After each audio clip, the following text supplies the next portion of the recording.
बोलिए श्री गिरिजा माता की जय, श्री वृंदावन बिहारी लाल की जय। सज्जनों, ज्योतिष प्रेमियों, आज मैं आपको अपने YouTube चैनल ज्योतिष महाविज्ञान में जन्म पत्ती में शुद्ध इष्टकाल और पंचांग परिवर्तन की सरल विधि के संबंध में बताऊंगा। जैसे उदाहरण के तौर पर हमें 1 दिसंबर 2022 के श्री तारा प्रसाद दिव्य पंचांग को हल्द्वानी का पंचांग बनाना है। तो इसके लिए हमें क्या करना है?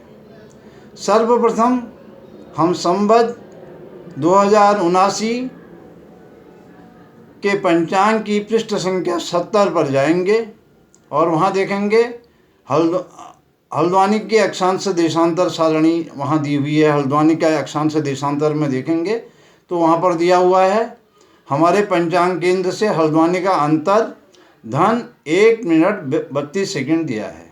अर्थात हमारे पंचांग से हल्द्वानी, हमारे पंचांग केंद्र गिरिजा माता मंदिर से हल्द्वानी की दूरी देशांतर के हिसाब से 1 मिनट 32 सेकंड पूर्व में है।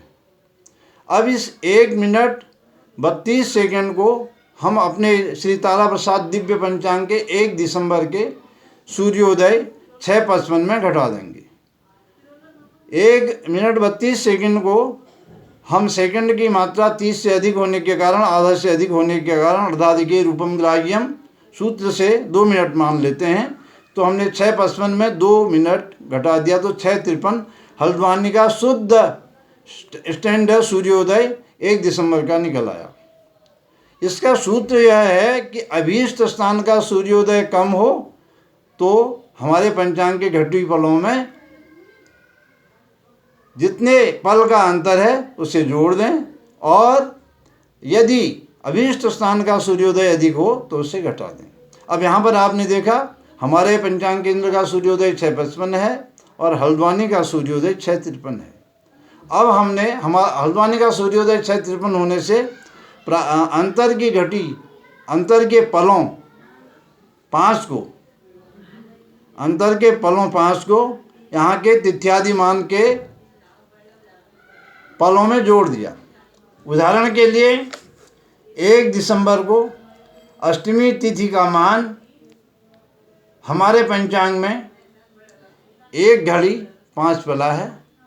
तो 5 पल जोड़ दिए तो हल्द्वानी में तिथ्यादिमान हो जाएगा 1 घड़ी 10 पला। इसी प्रकार पूर्वा भाद्रपदा नक्षत्र 57 घड़ी उस दिन हमारे पंचांग केंद्र में मान है। हल्द्वानी में मान आएगा 57 घड़ी 5 पला। इसी प्रकार आप योग करण आदि में भी जोड़ देंगे तो आपको उस दिन का शुद्ध पंचांग हल्द्वानी का प्राप्त हो जाएगा। जब शुद्ध पंचांग हमें प्राप्त हो गया तो इसी से आप सूर्योदय से इष्टकाल साधन करेंगे, इसी से लग्न साधन करेंगे और जन्म पत्रिका में इन्हीं तिथ्यादि मानों का अंकन करेंगे तो आपको शुद्ध जन्म पत्ति, शुद्ध जन्म लग्न प्राप्त हो जाएगा। और इस प्रकार से शुद्ध इष्टकाल से साधित जन्म लग्न से बनने वाले लग्न कुंडली, चंद्र कुंडली, होरा देशकांड, सप्तमांश आदि कुंडलियाँ, ग्रहों के स्पष्ट साधन आदि ये सब शुद्ध मिलेंगे। और जहाँ तक ग्रहों के साधन की बात है, हमारे तारा प्रसाद दिव्य पंचांग के जो ग्रह हैं, दैनिक ग्रह स्पष्ट, वह सार्वभौमिक हैं, उसमें कोई संस्कार की आपको आवश्यकता नहीं है, सीधे आप उससे ग्रह साधन कर सकते हैं। और ये जो विधि मैंने आपको बताई है सरल और संक्षिप्त विधि, ये है हमारे उत्तराखंड और उत्तराखंड के आसपास के क्षेत्रों के लिए। और यदि आप अन्य प्रदेशों के लिए करना चाहेंगे तो वहाँ चरांतर में अंतर आ जाने के कारण, चर पलों में अंतर आ जाने के कारण ये विधि सूक्ष्म रूप से काम नहीं करेगी। वहाँ के लिए आपको हमारे पंचांग के पृष्ठ संख्या 66 और 67 में दिए गए सूर्योदयास्त साधन विधि से सूर्योदय का साधन करना पड़ेगा और इष्टकाल का साधन करना पड़ेगा। तो उससे आप शुद्ध पंचांग दिल्ली आदि के लिए भी निकाल सकते हैं। वैसे दिल्ली के लिए शुद्ध पंचांग कैसे साधन किया जाए, इसकी पूर्ण विधि हमने अपने पंचांग के पृष्ठ संख्या 26 पर भी लिखी है, उसको आप देख सकते हैं। इस प्रकार से आज मैंने शुद्ध इष्टकाल और पंचांग परिवर्तन की विधि यहाँ पर आपको बताई है।